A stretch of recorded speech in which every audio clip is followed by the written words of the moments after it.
Hello and welcome to the first in these instalments of my personal guitar history, where I grab guitars from my archive and show them to you and preserve this footage for myself, really. So what have we got? In this case, which came from Germany actually, which is very dusty. First time I've opened this in a few years. So let's have a look what's in it. Okie dokie, with a guitar pick. But this is my first double cut. Okay, it's a CMI Les Paul special, really, minus the pick guard, and but with many years of playing on it. Yeah. So I'm just going to pop that there and get rid of El Queso, and I'm going to plug it in for the first time in years. Desperately needs a refret or a fret dress, or probably a refret, very low, yeah, almost non-existent in places. This was my main guitar for many years. I'll put some photos in the box here so that you can see. But it's a bolt-on neck, so it's not a like a true Gibson. I changed the knobs at some point, and the tip on the pickup selector broke. That's the original bridge, lightning bar, you know. And the action was always really good on this, right out of the shop, because in those days I didn't know how to do the action. It's got a pretty rounded neck actually, and you'll notice that the headstock relief is not like a Gibson. You know. Now these were built, and it's got a volute, as Trogley would say. You see on the back of the head there, there's a bump there. It's got no brakes in the headstock, and I believe it's some kind of red mahogany or cherry wood, you know. Let me have a look at how thick it is.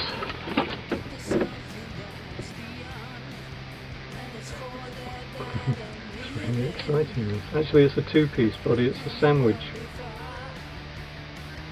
It is 40 centimeters, or it's 1.5 inches thick.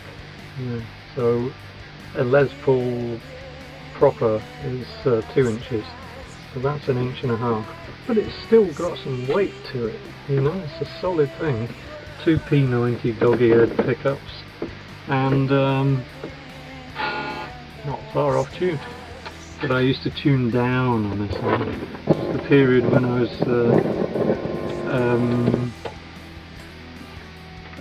tuning to drop the whole step down, I think. So let's have a... let's tune it up, because it should be.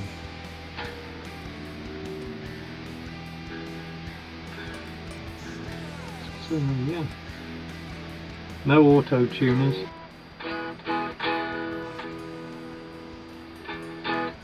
Okay, let's see how it sounds, eh?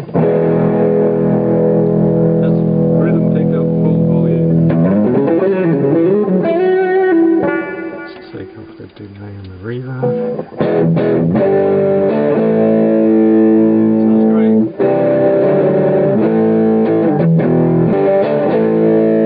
Now the best sound on this guitar was always the treble pickup.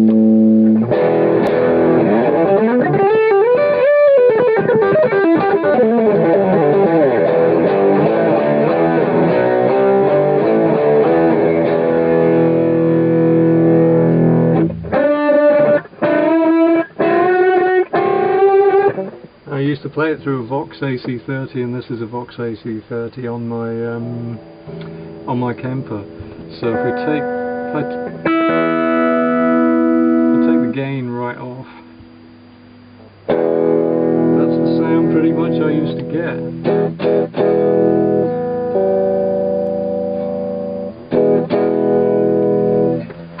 You know, that was my, sounds really nostalgic actually.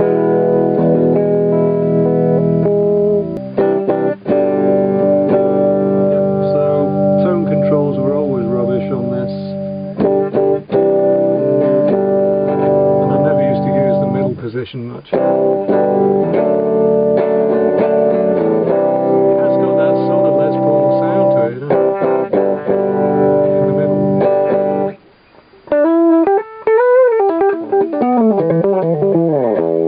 But it always came into its own when there was a bit of gain on it.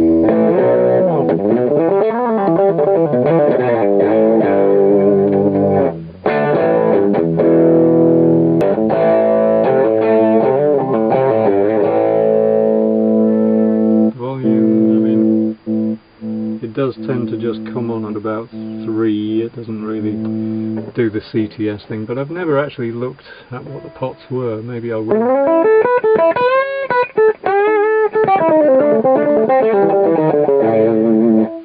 Yep, and the paint's worn off here, there's the gold coming out underneath from where I hit it hard over the years. So there you go, that's my, it was a CMI, Jim Marshall had made a company, was his knockoff brands to go with his amplifiers, and this is one of them.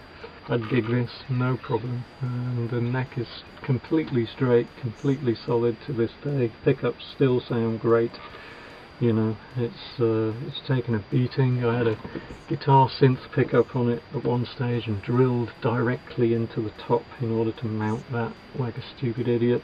I got rid of the pick guard because I didn't like it, and it exposed, but it has a this, you know, neck block which goes under the pickup, which I think gives it that extra tone, you know. So it's sort of set up for a long neck tenon, but then it's bolted on, so it might be a hybrid of both. It might be a dovetail, a tenon and a with screws in, you know? I don't know. But there you go, that was my first quality electric. My brother bought it for me, I contributed money which I'd got from selling my first electric, which I don't have anymore, which was a Zenta Sunburst Telecaster with one pickup, and I sold that to a guy at school, and then I put that money towards this, and my brother, who'd just started working then, I was 14, no, I was 14, so let's think, and it was 77, this was, yeah, punk, the days of punk. Okay, so yeah, this came from that, you know, and I came home with a brown vinyl guitar case with it in, and had it for, that was my main guitar for many years until the 90s, you know, and in the 90s I got the next one, which I'll show you on the next video. But also I should mention at this stage that I had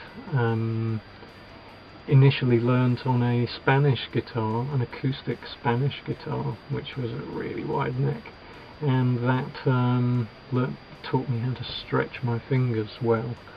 That was my father's, and then I got an Eco 12-string guitar, but I only strung it with 6 strings, and it had a bullet hole in it. I've got pictures of it, but I haven't got the guitar anymore. It had been shot at one point, and so I had the Eco. It was like a hummingbird shape, you know, a big dreadnought with block inlays, you know, and it had cracks and breaks all over it, you know. But it sounded okay, you know, and it's on Message from the Stars. There's a song called Footpath, and that's the guitar on that.